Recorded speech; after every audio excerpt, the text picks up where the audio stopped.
বাড়া, ঘরে নাই নুন, ছেলে বলে আমি হব মিঠুন। বাপের জন্য কোনদিন এরকম ড্রেস দেখেছো? তুমি আবার দেখবেই বা কি করে? তুমি তো ভিখারি বাচ্চা। কি বলি তুই হতচ্ছাড়া? কি বাবা, এই সাত সকালে তুই কোথায় যাচ্ছিস? একটু পল্টুতে বাড়ি যাচ্ছি, পল্টুর বিয়ের জন্য আজ মেয়ের সম্বন্ধ দেখতে আসছে, তাই যাচ্ছি। ও তাই, ঠিক আছে যা তাহলে, সাবধানে যাবি আর সন্ধ্যার আগে বাড়ি ফিরবি। আচ্ছা ঠিক আছে।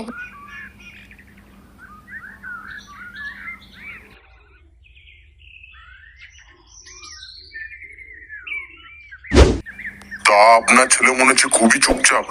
হ্যাঁ ওই আর কি, খুব শান্ত ছেলে আমার, খুব একটা বেশি কথা বলে না। বাহ বাহ, এমন ছেলে এখনকার দিনে পাওয়াই দুষ্কর।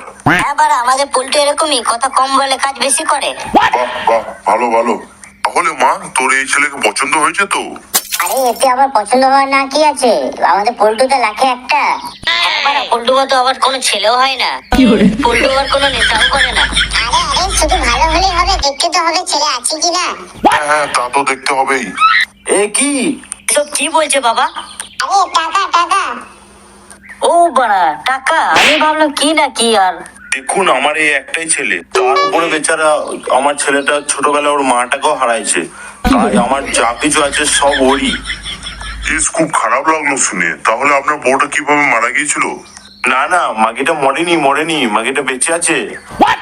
এই যে কেবল বললেন ওর মা নেই। আর কি বলবো বলুন, সবই লজ্জার ব্যাপার। কি আর বলবো, মাগিটা আমাকে আর আমার ছেলেকে ছেড়ে পরপুরুষের সঙ্গে পালিয়ে গেছে। মরবে মরবে, মাগিটা মরবে, যেদিন মরবে সেদিন বুঝবে। তাহলে বাড়া সবকিছু ফাইনাল হয়ে গেল তো? ধীরে মা, সবকিছু ফাইনাল করবো তো? আচ্ছা ঠিক আছে। তাহলে বিআই মশাই, আগামী সামনের সপ্তাহে ওদের বিয়েটা দিয়ে দিই, কি বলুন? হ্যাঁ তাই হোক তাহলে। এ বাড়া, খুব মজা হবে, সামনের সপ্তাহে পল্টুর বিয়ে।